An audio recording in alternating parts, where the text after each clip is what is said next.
अफगानिस्तान और पाकिस्तान के बीच सीजफायर जरूर हो गया, युद्ध विराम जरूर हो गया, लेकिन पाकिस्तान की तरफ से हो रहे बयानबाजी के चलते टेंशन बरकरार है। तालिबान से मिली बुरी शिकस्त से बौखला पाकिस्तान सीजफायर समझौते के उलट बयान दे रहा है। तालिबान ने साफ कर दिया है कि पाकिस्तान उसके आंतरिक मामलों में दखल देने की गुस्ताखी ना करे। पाकिस्तान अफगानिस्तान के बीच टेंशन पर पेश है हमारी ये खास पेशकश।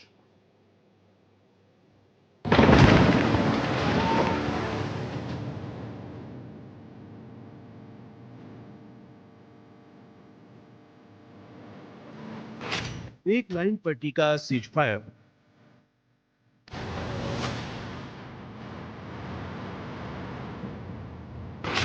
अफगानिस्तान को गाजा समझ रहे मुनीर।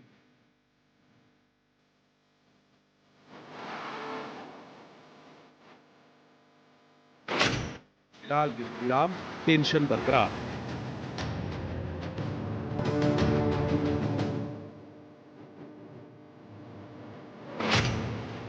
तालिबान से मुंह की खाई।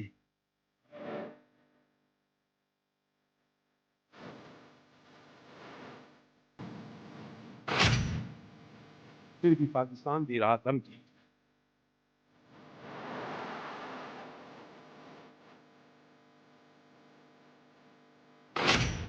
पाकिस्तान तालिबान में जुबानी जंग।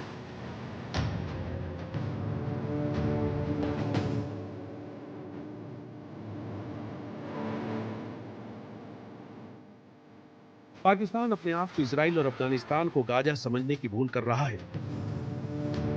तालिबान से जंग में बुरी तरह पीटने के बाद पाकिस्तान की हालत पतली हो चुकी है और मजबूरी में सीज फायर पर राजी होने के बावजूद पाकिस्तान को यह समझ नहीं आ रहा है कि अगर तालिबान अपने पर आ गया तो उसकी हालत क्या होगी। मुनीर की सेना पर तालिबान काफी भारी पड़ा है।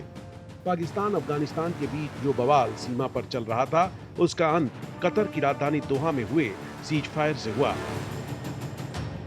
अब इस युद्ध विराम को लेकर पाकिस्तानी रक्षा मंत्री ने ऐसा बयान दिया है जो इजराइल के प्रधानमंत्री नेतन्याहू की याद दिला रहे हैं।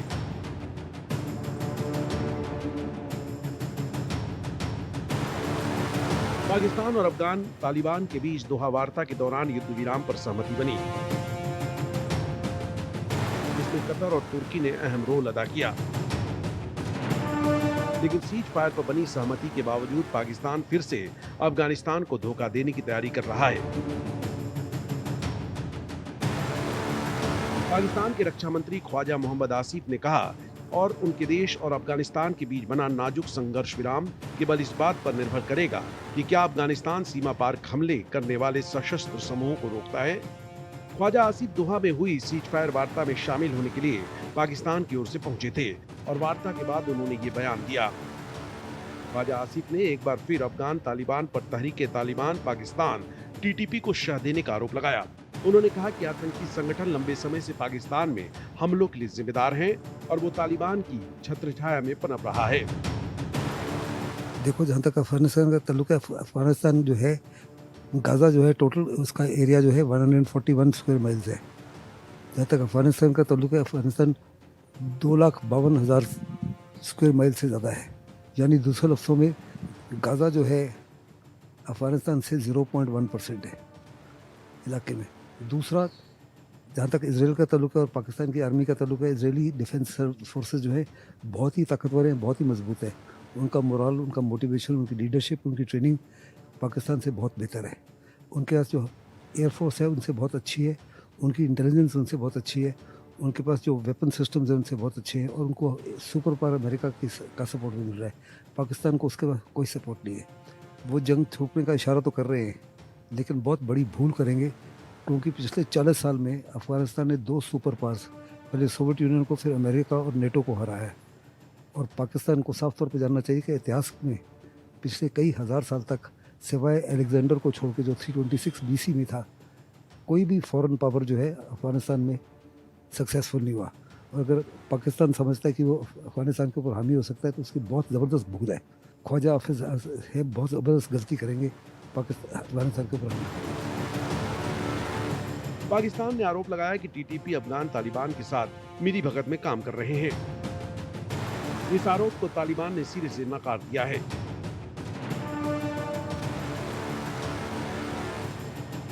साथ ही उसने मुनीर की सेना पर गलत सूचनाएं फैलाने और ISIL के लड़ाकों को संरक्षण देने का आरोप लगाया है।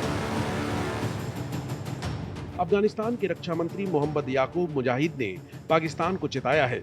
उन्होंने कहा कि सभी पक्षों को समझौते के हर प्रावधान के प्रति प्रतिबद्ध रहना चाहिए। उन्होंने आगे कहा कि काबुल इन शर्तों के प्रति पूरी तरह प्रतिबद्ध है और चेतावनी दी, अगर पाकिस्तान अपने दायित्वों को पूरा नहीं करता है तो इससे समस्याएं पैदा होंगी। लंबे टकराव के बाद सीज फायर पर राजी हुए अफगानिस्तान और पाकिस्तान के बीच स्थितियां नाजुक बनी हुई हैं। मिट जाएगा पाकिस्तान। पाकिस्तान की तरफ से की गई एयर स्ट्राइक में अफगानिस्तान में क्रिकेट खिलाड़ियों सहित दर्जन भर से ज्यादा लोगों की मौत हो गई और 100 से ज्यादा घायल हुए थे। तालिबान जो है टोटली बैटल टेस्टेड है, बैटल हार्डन्ड है। उसके जो लड़के हैं उनका मोरल, उनका मोटिवेशन, उनकी लीडरशिप ट्रेनिंग बहुत अच्छी है। वो सन ऑफ द सॉइल्स हैं, इलाके के एक एक फोल्ड को जानते हैं और अगर देखो तो उन्होंने बड़ी बड़ी शक्तियों का भी नुकसान पहुंचाया है। पाकिस्तान जो है वास्तव में बड़ी ज़बरदस्त गलती करेगा उनको ललकारने के लिए। 2007 में जनरल मुशर्रफ जब थे तब तालिबान खड़ा हुआ था और 2007 से लेकर अभी तक पाकिस्तान उनको पिछाड़ नहीं सका, उनके ऊपर हामी नहीं हो सका। तालिबान जो है पाकिस्तान को साफ तौर पे कह रहा है कि हम आपको बर्बाद कर देंगे। ये काफ़ी से ज़्यादा संभव है क्योंकि तालिबान जो है पिछले 24 घंटे में उन्होंने पाकिस्तान के सिक्योरिटी फोर्सेस के ऊपर 12 हमले किए, काफ़ी नुकसान पहुंचाया है। उनके कराची में हमले किए, सरगोदा में हमले किए, उनके नेवल बेस के ऊपर हमले किए और वो साफ तौर पे चाहते कि उनको जो तालिबान है जिसने अफगानिस्तान में 2 सुपर पावर्स को रहा है उनका सपोर्ट मिल रहा है, साथ ही साथ उनको BLA का सपोर्ट मिल रहा है, उनको सिंध लिबरेशन आर्मी का सपोर्ट मिल रहा है। ऐसे में बड़े पैमाने पर पाकिस्तान को बर्बाद कर सकते हैं। ये हमला पख्तिका प्रांत में हुआ था, जिसे लेकर अफगानिस्तान ने तीखी प्रतिक्रिया दी और आरोप लगाया कि ये कार्रवाई बिना किसी उकसावे की हुई।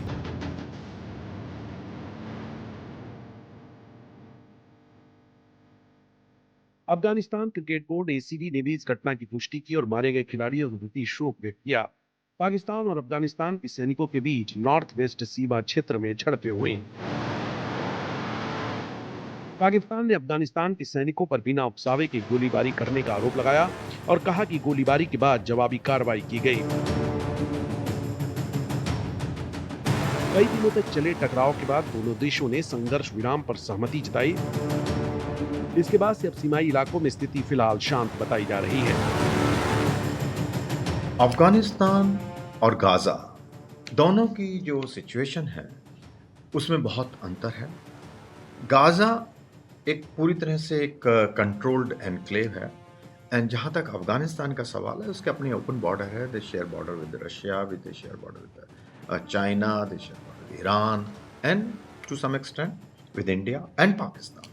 तो ये कि सोचना कि बिल्कुल गाजा में जिस तरह से हो रहा है, जिस तरह कंट्रोल किया जा रहा है उस तरह से इसको कर लेंगे, वो उनकी बहुत बड़ी भूल होगी।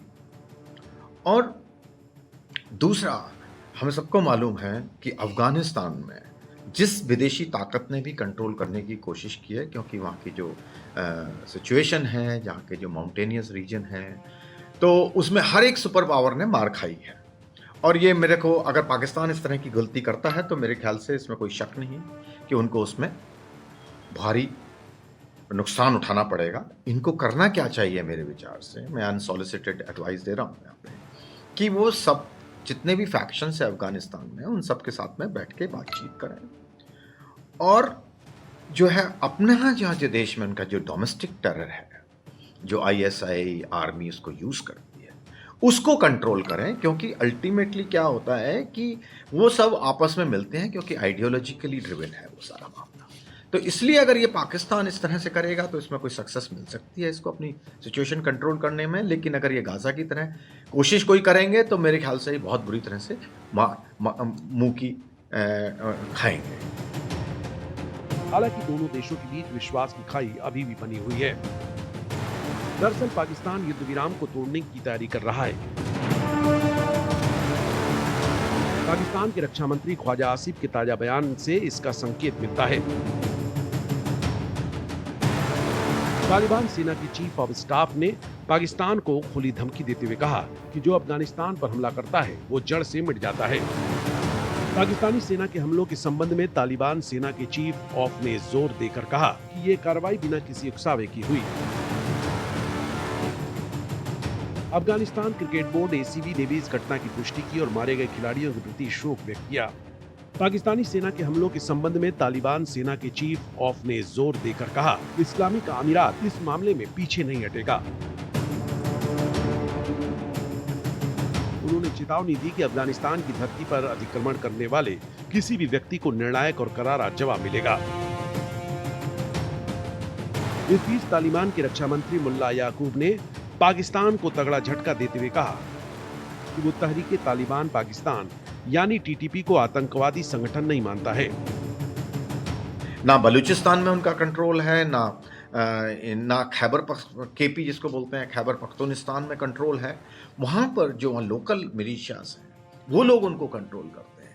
तो इस तरह की बातें करना कि जो है तालिबान के ऊपर जिम्मेवारी है और जो लड़ाई हो रही है तालिबान की वजह से हो रही है, वो एक बहुत ही बचपना है मेरे विचार से, और उनको अपने अंदर देखना पड़ेगा कि उनकी क्या गलती है और उनको क्या उनको अपना करना चाहिए। पाकिस्तान अगर जिस तरह से उनको तालिबान से बातचीत कर रहा है, जिस तरह से धमकी दे रहा है या एक्शन ले रहा है, अटैक कर रहा है, उससे नुकसान पाकिस्तान को ही है और किसी को उसमें नुकसान नहीं होगा। और इसमें कोई शक नहीं है कि तालिबान से लड़ाई मोल लेकर के पाकिस्तान ने अपना नुकसान किया है और उन्होंने अपने आप को एक्सपोज कर दिया है कि उनका कोई कंट्रोल किसी पर भी उनका नहीं है, और उनकी आर्मी कितनी हालत खराब है कि इतनी बड़ी आर्मी होने के बावजूद एटॉमिक न्यूक्लियर पावर क्लेम करते हैं, उसके बावजूद उनकी इन्होंने हालत खराब कर दी है। मुल्ला याकूब ने कहा कि पाकिस्तान अपने विरोधियों के खिलाफ राजनीतिक उद्देश्यों के लिए आतंकवाद के ठप्पे का इस्तेमाल करता है।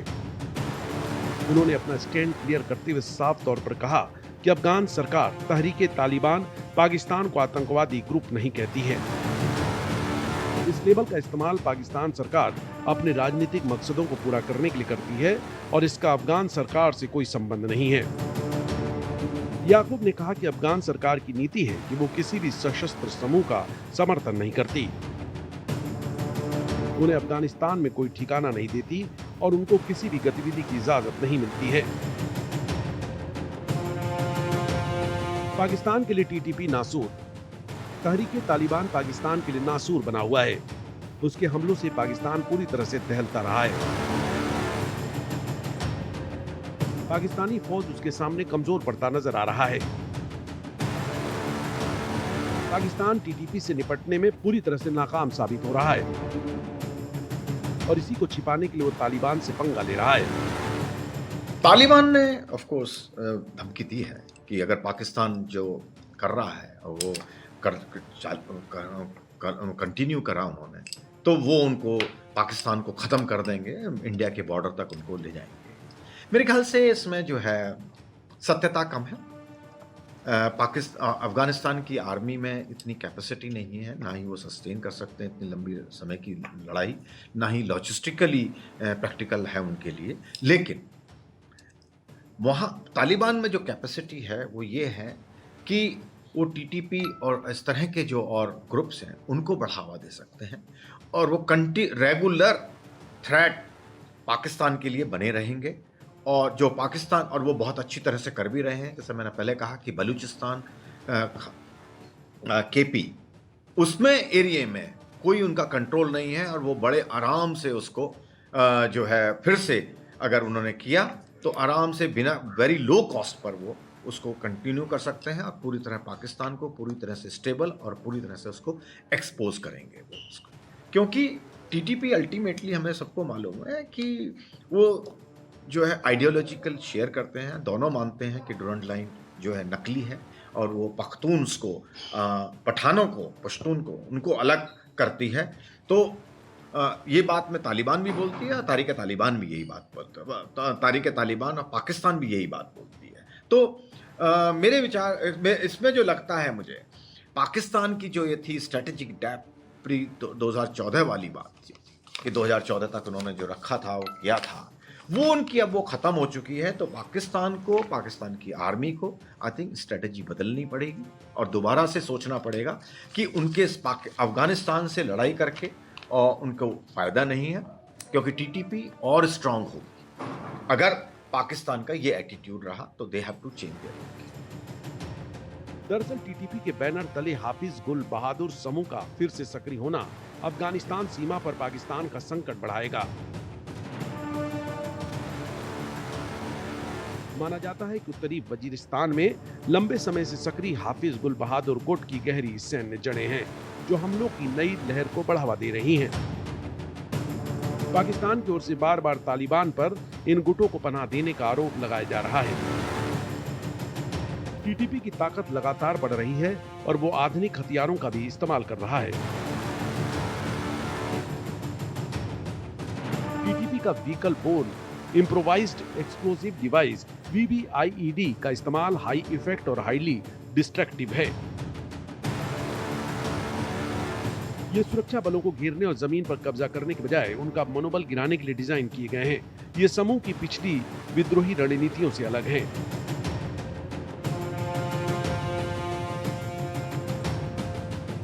पाकिस्तान टीटीपी को किसी भी सूरत में खत्म करना चाहता है और इसी को लेकर वो अफगानिस्तान पर हमले भी कर रहा है। टीटीपी प्रमुख नूर वली महसूद को निशाना बनाकर पाकिस्तान सेना ने काबुल में हमले किए थे। हालांकि पाकिस्तान को अपने मकसद में कामयाबी नहीं मिली। उल्टे इसकी वजह से तालिबान की जवाबी कार्रवाई से पाकिस्तान को भारी कीमत भी चुकानी पड़ी। ये हमले अफगान पाकिस्तान पर तनाव की वजह बने।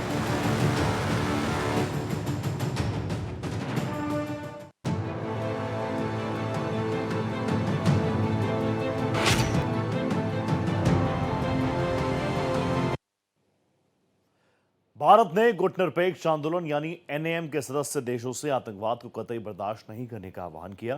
भारत की तरफ से मजबूत आवाज में कहा गया कि जो भी आतंकवाद को प्रायोजित करता है, इसे जायज ठहराता है या फिर उस पर पर्दा डालने का प्रयास करता है, आतंकवाद उल्टा उसे ही नुकसान पहुंचाता है। युगांडा में NAM की 19वीं मध्यावधि मंत्री स्तरीय बैठक में भारत की ओर से बोलते हुए विदेश राज्य मंत्री कीर्ति वर्धन सिंह ने आतंकवाद को साझा खतरा करार दिया। भारत ने सदस्य देशों के सामने कहा कि आतंक का समाधान केवल गहन अंतर्राष्ट्रीय सहयोग से ही किया जा सकता है।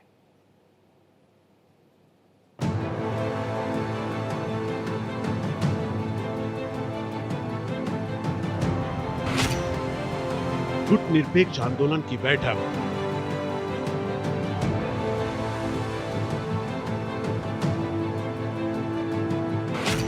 दहशत फैलाने वालों पर अटैक।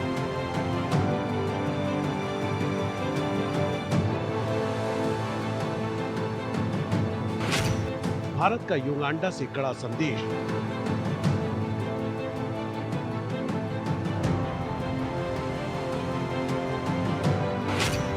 अंजाम भुगतेंगे आतंक परस्त देश।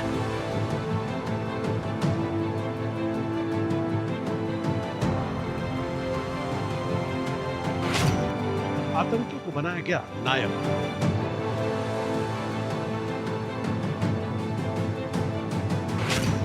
खौफ के खिलाफ जीरो टॉलरेंस। युगांडा की राजधानी कंपाला में जब 19वीं गुटनिरपेक्ष आंदोलन मध्यावधि मंत्री स्तरीय बैठक चल रही थी, तो वहां भारत की आवाज एकदम साफ और मजबूती से गूंजी। विदेश राज्य मंत्री कीर्ति वर्धन सिंह ने न केवल आतंकवादी वारदातों के बारे में बताया, बल्कि इसे दुनिया की साझा खतरा करार देते हुए सभी सदस्य देशों से सहयोग का आह्वान किया। उनका संदेश सीधा था कि आतंकवाद अब किसी एक देश की समस्या नहीं, बल्कि मानवता के लिए एक साझा चुनौती है। भारत की तरफ से दिए गए वक्तव्य में कीर्ति वर्धन सिंह ने कहा कि आतंकवाद एक साझा खतरा है, जिसका समाधान केवल गहन अंतर्राष्ट्रीय सहयोग से ही संभव है। उन्होंने बताया कि भारत दशकों से सीमा पार से हो रहे बर्बर आतंकी हमलों का शिकार रहा है। इस दौरान उन्होंने जम्मू कश्मीर के पहलगाम में हुए उस हमले का भी जिक्र किया, जिसमें निर्दोष पर्यटकों की हत्या कर दी गई थी। भारत ने इसे आतंकवाद की एक और बर्बर मिसाल बताया। विदेश राज्य मंत्री कीर्तिवर्धन सिंह ने गुटनिरपेक्ष देशों से कहा कि अब ये जरूरी है कि गुटनिरपेक्ष आंदोलन आतंकवाद के प्रति जीरो टॉलरेंस की नीति अपनाए। भारत की तरफ से मजबूत आवाज में कहा गया कि जो भी आतंकवाद को प्रायोजित करता है, इसे जायज ठहराता है या फिर इस पर पर्दा डालने का काम करता है, उसे इसका नतीजा भुगतना पड़ेगा। भाषण में पाकिस्तान का नाम सीधे तौर पर नहीं लिया गया, लेकिन संकेत साफ थे। कीर्तिवर्धन सिंह ने कहा कि जब कोई राष्ट्र आतंकवाद को अपनी राष्ट्रीय नीति बना लेता है, जब वहां आतंकवादी ठिकानों को बिना किसी दंड के पनपने दिया जाता है, जब राज्य के पदाधिकारी आतंकवादियों का महिमा मंडन करते हैं, तो ऐसी कार्रवाइयों की स्पष्ट निंदा की जानी चाहिए। ये बयान सीधा उस पड़ोसी देश की ओर इशारा कर रहा था जिसे भारत लंबे समय से आतंकियों को पनाह देने और सीमा पार हमले करवाने का आरोप लगाता रहा है। विदेश राज्य मंत्री सिंह ने अपने भाषण में संयुक्त राष्ट्र पर भी अप्रत्यक्ष रूप से निशाना साधा। उन्होंने कहा कि संयुक्त राष्ट्र सुरक्षा परिषद में जब पहलगाम आतंकी हमले पर चर्चा हुई, तो एक सदस्य देश ने हमले की जिम्मेदारी लेने वाले संगठन द रेजिस्टेंस फ्रंट का बचाव किया और यहाँ तक कहा कि उनसे जुड़े किसी भी सार्वजनिक संदर्भ को हटाया जाए।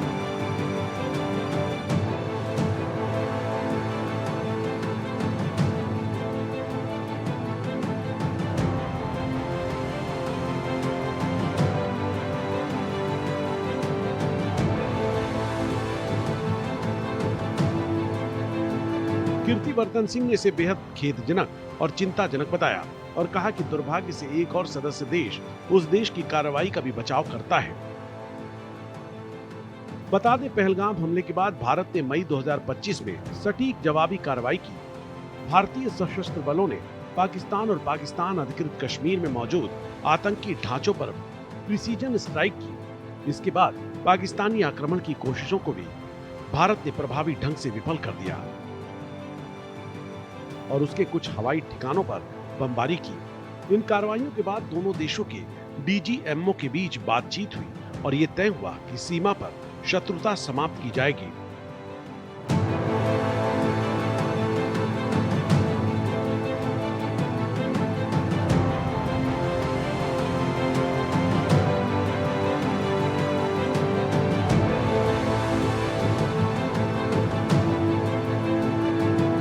अपने संबोधन के अंत में कीर्तिवर्धन सिंह ने कहा कि भारत गुटनिरपेक्ष आंदोलन के सिद्धांतों और मूल्यों के प्रति पूरी तरह प्रतिबद्ध है और अपने साझेदार देशों के साथ मिलकर इस आंदोलन को पुनर्जीवित करने के लिए सक्रिय रूप से कार्य करता रहेगा।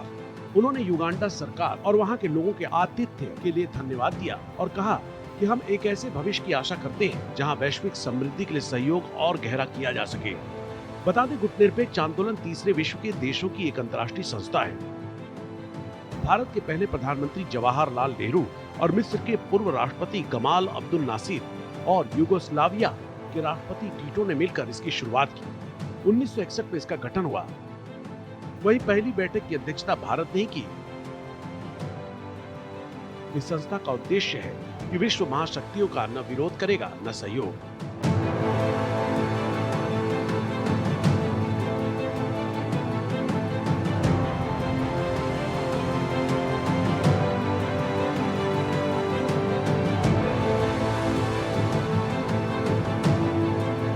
दरअसल दूसरे विश्व युद्ध के खत्म होने के बाद पूरा विश्व अमेरिका और सोवियत रूस के बीच बंट गया। अमेरिका वाला खेमा पूंजीवादी नीतियों का समर्थक था, जबकि सोवियत खेमा समाजवादी नीतियों को मानने वाला। उस दौरान तृतीय विश्व के कई देशों ने एक ऐसे संगठन को बनाने का विचार किया जो किसी भी गुट को न तो सहयोग करे और न ही विरोध। इसी विचार के फलस्वरूप 1961 में गुटनिरपेक्ष आंदोलन की नींव पड़ी। Bureau report, Bharat express. और इसी के साथ इस खास पेशकश में फिलहाल इतना ही। दीजिए इजाजत। नमस्कार।